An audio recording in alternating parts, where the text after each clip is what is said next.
Let's make news at 6.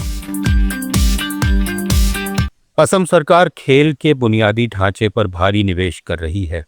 मुख्यमंत्री हिमंता बिस्वा शर्मा के अनुसार राज्य राधा गोविंद बरुआ स्पोर्ट्स कॉम्प्लेक्स के पुनर्विकास पर 765 करोड़ रुपए खर्च कर रहा है, जिसमें 25,000 सीटों वाला फीफा स्टैंडर्ड फुटबॉल स्टेडियम बनेगा। ऊपरी असम में खनिकर स्टेडियम का विस्तार 447 करोड़ रुपए से होगा। पहले फेज में 233 करोड़ और दूसरे फेज में 209 करोड़ रुपए खर्च किए जाएंगे। इसकी क्षमता 35,000 दर्शकों तक बढ़ेगी। इसके साथ ही high performance training centers, archery academy और सभी विधानसभा क्षेत्रों में युवा क्लबों को उपकरण वितरण जैसे प्रोजेक्ट्स चल रहे हैं। आंध्र प्रदेश सरकार ने 1,03,246 लाभार्थियों को 3,216 करोड़ रुपए के ऋण वितरित किए हैं। मुख्यमंत्री चंद्रबाबू नायडू और केंद्रीय वित्त मंत्री निर्मला सीतारमण ने नरसरावपेट में इस मेगा क्रेडिट आउटरीच कार्यक्रम के तहत development of women and children in rural areas की महिलाओं, उद्यमियों, किसानों और ट्रांसजेंडर समेत 70,000 नए लाभार्थियों को पहली बार संस्थागत ऋण उपलब्ध कराया। कृषि क्षेत्र के लिए 2,363 करोड़ रुपए और एमएसएमई के लिए 325 करोड़ रुपए का वितरण किया गया, जो राज्य की आर्थिक गतिशीलता बढ़ाएगा, स्थानीय उद्यमिता को प्रोत्साहन देगा और बैंकिंग पहुंच को मजबूत करेगा। त्रिपुरा सरकार डेयरी क्षेत्र को मजबूत करने के लिए नेशनल डेयरी डेवलपमेंट बोर्ड के साथ साझेदारी बढ़ा रही है।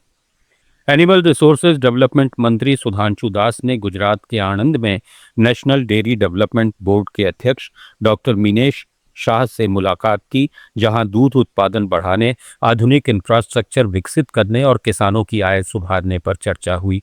त्रिपुरा पूर्वोत्तर का दूसरा सबसे बड़ा दूध उत्पादक राज्य बन चुका है। विभाग ने 2025-26 में 97.3% बजट का उपयोग किया और 2026-27 के लिए 23.33% बढ़ोतरी की है।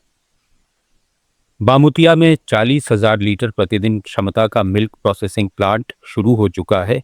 साथ ही लिक्विड नाइट्रोजन प्लांट्स और व्हाइट रिवोल्यूशन के तहत ट्राइपार्टाइट एमओयू से सहकारिता मजबूत हो रही है। तमिलनाडु सरकार उच्च शिक्षा के लिए छात्रों को लोन दिलाने में मदद के लिए हर जिले में फैसिलिटेशन अधिकारी नियुक्त कर रही है।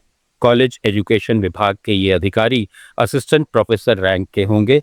इनका काम छात्रों का लोन प्रक्रिया में मार्गदर्शन करना, उनके विवरण जिला लीड बैंक मैनेजर तक पहुंचाना और बैंक के साथ पुल का काम करना होगा।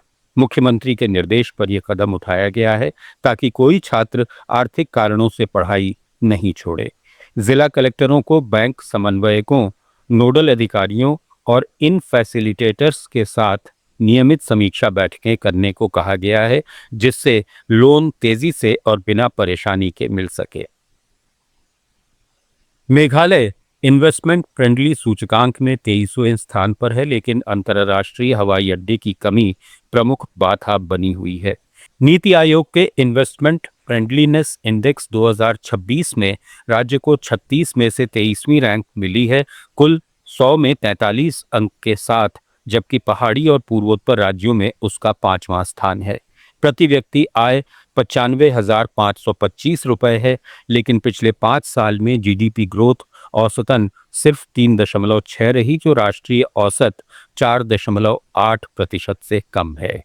सिंगल विंडो क्लियरेंस, पर्यावरण मंजूरी और बिजली आपूर्ति जैसे क्षेत्रों में अच्छा प्रदर्शन है, लेकिन निर्यात मात्र 9 से 11 मिलियन डॉलर सालाना, बैंकिंग घनत्व कम जो 13 शाखाएं प्रति लाख आबादी है और एफडीआई सीमित होने से चुनौतियां कायम हैं। आप सुन रहे थे let's mind more than radio. Follow कीजिए हमें हमारे सोशल मीडिया प्लेटफॉर्म्स पर।